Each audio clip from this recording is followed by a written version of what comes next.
Hay veces que uno cree que porque es freelance en un trabajo, o sea, un trabajador eventual, digamos, sin un contrato, entonces no tiene como muchos derechos.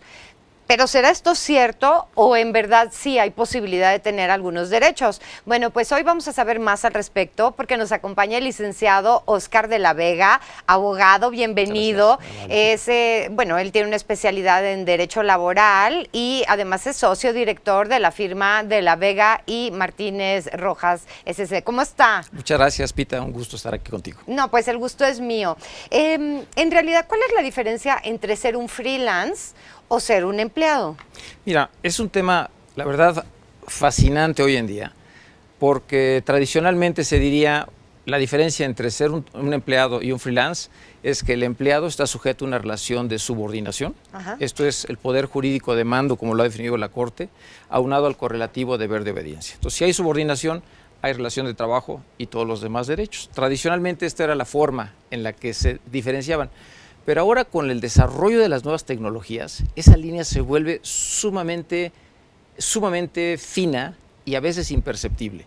Y esto se le conoce a nivel internacional como la uberización de la economía. Okay. ¿Por qué? Porque ahora con plataformas, el señor que te trae la comida, o el señor que te trae los productos, o el señor que te traslada de un lado a otro, tiene independencia, sí, es propietario a lo mejor del automóvil con lo que trabaja, pero esa subordinación que en otro esquema era muy fácil distinguir, en este momento se vuelve una línea gris. La tendencia de los jóvenes es a ser independientes. Ya no quieren estar sujetos a una jornada de trabajo de 9 a 5 de la tarde, estar 10 años para tener la promoción, etc. El dinamismo es otro. Entonces, estas tecnologías, esta uberización de la economía pone realmente a prueba los estándares o los principios jurídicos con los que tradicionalmente nosotros veníamos desarrollando. Entonces, aquí la pregunta sería, ¿hasta dónde hay subordinación? ¿Hasta dónde no hay una subordinación en este tipo de relaciones? Aquí hay una responsabilidad laboral entre el dueño de la plataforma tecnológica y el señor que presta el servicio, o entre el cliente que usa la aplicación tecnológica y el señor que llega y te entrega la comida o te recoge y te lleva a otro lado en el transporte. Ahora, la gran ventaja es que es una forma, creo que muy inteligente, de incorporar a ese gran sector de la economía informal dentro de la formalidad. Y entonces ahí la siguiente pregunta es, oye, ¿y qué deben de hacer todos estos jóvenes que están en este tipo de desarrollo, son empresarios, pequeños empresarios que se están moviendo?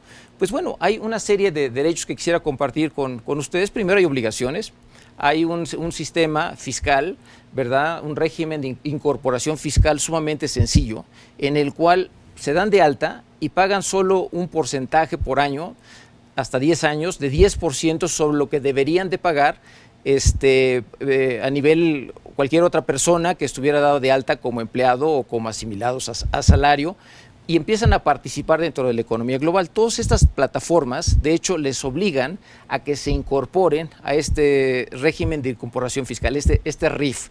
Entonces creo que es una forma inteligente de ir migrando a esa gente a este tema. A ver, para que nos quede bien claro, que está súper interesante el tema. Entonces, unos son los empleados que tienen su planta, ¿no? Y el día que los quisieran correr, los tienen que liquidar, tienen su aguinaldo, etcétera. Su jornada, prestaciones, etcétera, etcétera. Ok, esos están aparte. Sí. Luego tenemos los freelance que trabajan en una empresa, que tienen un horario y que tienen ciertos días que tienen que cumplir. Ahí el tema sería, ¿hay subordinación o no hay subordinación? ¿Y cuál es la pregunta? Si hay un poder jurídico del patrón, aunado al correlativo deber de obediencia del trabajador, y si hay subordinación en teoría y de acuerdo con los principios y resoluciones jurisdiccionales, te diría, hay relación de trabajo. A ver, lo que pasa es que estos freelance son los freelance a los que se les hace un contrato de prestación de servicios. Cada 3 meses o cada 6 meses, pero igual hay una cláusula donde dice, o sea, te contrato por 6 meses, ¿no? Pero igual dice, y si un día ya no queremos ni tú ni yo, ahí muere, ¿no? Pero mira, el derecho laboral es un derecho protector de los trabajadores. Y entonces hay una serie de derechos públicos irrenunciables que aunque tú digas en tu contratito, no soy trabajador, pero si de la relación existente en el día a día hay esta prestación de servicios de manera subordinada, hay relación de trabajo. El contrato es nulo. Tendrían todos los otros derechos. Si el señor no tiene horario, por ejemplo, el señor trabaja a tiempos libres, el señor desarrolla ciertas actividades en la oficina, ahora el home office que tanto se acostumbra, pues yo diría hay elementos para poder decir que probablemente sí sea un prestador de servicio independiente o en el anglicismo un freelance. Pero ya cuando hay una jornada, ya cuando hay una continuidad, ya cuando hay un ingreso fijo y el señor tiene que dar respuesta a las órdenes de esta persona, a pesar de que el contrato que celebró sea considerado como freelance, hay relación de trabajo y viene en cascada todos los derechos laborales, todos. Porque, por ejemplo, a estos freelance, es que estamos hablando de dos, ¿no? Pero vamos a terminar con este. A estos freelance reciben una hojita, ¿no? Donde dice que trabajaron tantos días, que ganaron tanto, que les están quitando tanto de ISR, por ejemplo. Si a uno de estos empleados freelance le llega a pasar algo, digamos, en el trayecto al trabajo o un accidente en el trabajo o cualquier cosa, entonces sí hay una responsabilidad del patrón. Claro, sí, obviamente, porque el servicio se encuadra dentro de lo que es una relación de trabajo. Y si hay relación de trabajo, está protegida por la ley y son todos los derechos laborales, seguridad social, Infonavit, etcétera. O sea, realmente, aun cuando se ha abusado y he escuchado ahora muchos debates, sobre todo en el sector público, es que son prestadores de servicios independientes, si el señor realiza un trabajo personal subordinado mediante el pago de un salario, hay relación de trabajo. Así haya firmado un contrato de prestación de servicios. Ok, a ver, entonces, vamos a suponer que en ese caso, un día el jefe le dice al empleado freelance, ya no te quiero, mañana ya no te presentes aquí. ¿Lo puede hacer? Bueno, lo puede hacer, sí, pero tendría que enfrentar una responsabilidad que es el pago de una indemnización que establece la Ley Federal del Trabajo, los 3 meses, los 20 días por año, la prima de antigüedad, etcétera. Sigue regulándose a través del principio de estabilidad en el empleo. Ese principio es toral en materia laboral. Nadie puede ser privado de su empleo, a menos que haya justa causa, si no es mediante el pago de una indemnización. Fíjense qué importante, ¿eh? Ok, ahora vamos al otro caso. Tengo una papelería y entonces tengo 2 empleados, no tienen contrato, no tienen seguro, no tienen nada, nada más son mis empleados, trabajan todos los días de las 8 de la mañana a las 8 de la noche o 7 de la noche o lo que sea. ¿Cuál sería la responsabilidad de uno o del otro? Bueno, en el caso de estos, aun cuando sea una pequeña empresa y no haya contrato, simplemente en las cargas probatorias y en un procedimiento laboral, el patrón es el que tiene la carga probatoria. El trabajador, en tu ejemplo de la papelería, va y se presenta y dice: yo soy empleado y trabajaba de 9 o de 8 a 8 y tengo derecho a tiempo extraordinario y tengo derecho a seguros sociales, Infonavit, SARS.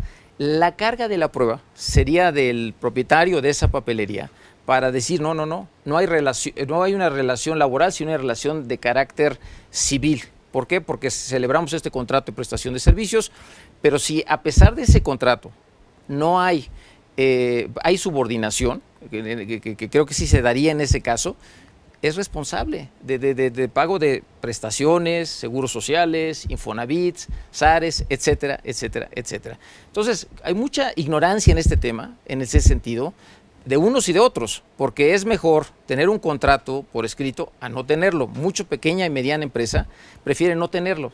Quedan en desventaja por parte del patrón y por parte del trabajador.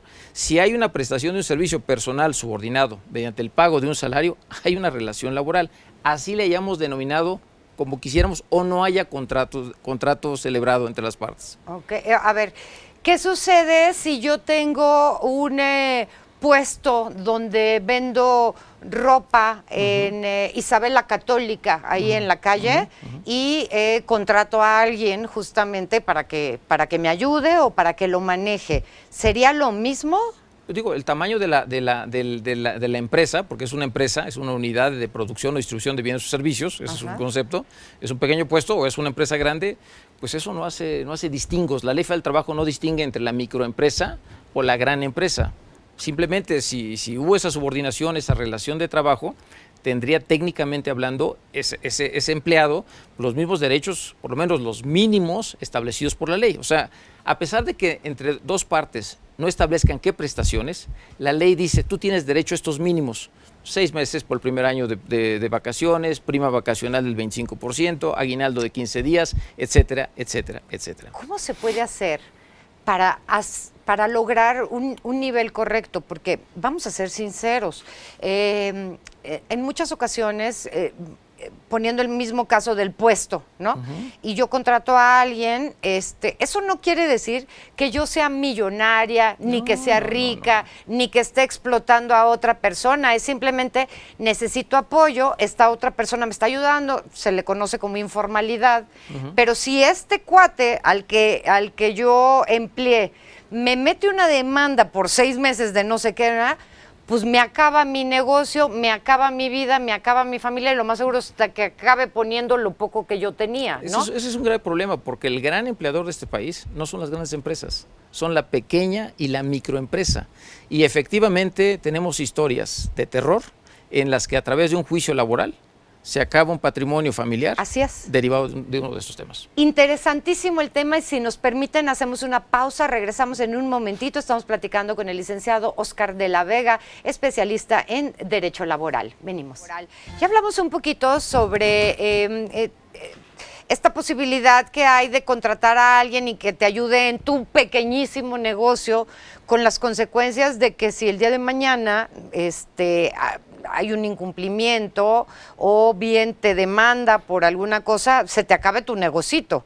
Entonces, como que estamos en el tema de que ni es justo una cosa ni es justa la otra, ¿no, licenciado? No, totalmente de acuerdo. Mira, el mayor empleador de este país es la pequeña y la microempresa en el país. Entonces, historias como las que tú mencionas, la microempresa que enfrenta un juicio laboral, y el juicio laboral, además de las prestaciones que no pagaste, tiene otro condimento, que son los salarios caídos.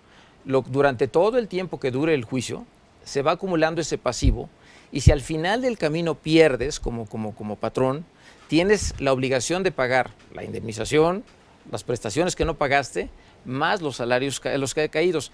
En el 2012 hubo una reforma, creo que muy positiva, apuntando a estos temas que tú señalas. Antes, los salarios que eran al 100% ilimitadamente por el número de años. Las juntas de conciliación y arbitraje están saturadas. Un juicio te puede durar 2, 3, 4 años o más, pilas de papel, y entonces ese pasivo te lo van a trasladar a ti, pequeña empresa o microempresa o pequeño establecimiento, y se acaban las empresas. Hoy, a partir del 2012, el primer año es al 100%, y a partir del segundo año es un porcentaje, que es más o menos una tercera parte, pero también ilimitada. Yo creo que son de las cosas que se deberían de analizar, porque no es lo mismo hablar de la gran empresa multinacional, claro, que tiene áreas, estructuras, tiene personal especializado, con la micro y la pequeña empresa. Acabas con patrimonios. Es que cuando decía, y se acaba la empresa, es que no nada más es que se acaba la microempresa, se acaba tu familia, se acaba tu casita, ya sea que fuera propia o que la hayas rentado, porque vuelvo a lo mismo. Cuando hablamos de estos grandes empresarios, pues a lo mejor es quitarle un pelo, ¿no? Un pelo al gato. Pero cuando hablamos de alguien que tenía su carrito de paletas que vendía allá en el parque y que juntó y compró un segundo carrito de paletas y se lo dio a trabajar a otro cuate, y este otro cuate te viene y te demanda y ya te quedaste sin 2 carritos de paletas, más sin tu casa, más sin absolutamente nada. Pero ahora vayamos al otro tema. Claro que si quieren hacer alguna pregunta, el teléfono siempre está listo para atenderlos, 53220300, y nos pasan la llamada. Con mucho gusto el licenciado de la Vega la contesta. Estábamos en la uberización, dice. ¿Cómo es esto? Es que mira, la tecnología va avanzando a pasos agigantados, y de pronto nuestras estructuras jurídicas pues se mantienen como había sido el siglo pasado. Claro. Entonces, hoy tienes plataformas tecnológicas en las cuales pides un coche y te recibe y te lleva y viene. Y el señor pues es el que maneja su coche, y entonces hay relación de trabajo entre esa plataforma tecnológica. O sea, vamos a poner entre Uber o Cabify, la que sea plataforma, con el señor que maneja y es propietario de su coche. ¿Y qué pasa con el cliente? Entonces, o el cliente tiene relación con jurídica con el operador del automóvil o no. Si vamos al sistema tradicional, te diría, bueno, vamos a analizar si hay subordinación. ¿Hay subordinación de este señor que maneja su coche con la plataforma tecnológica? Pues yo creo que no, porque simplemente la plataforma tecnológica pone en contacto.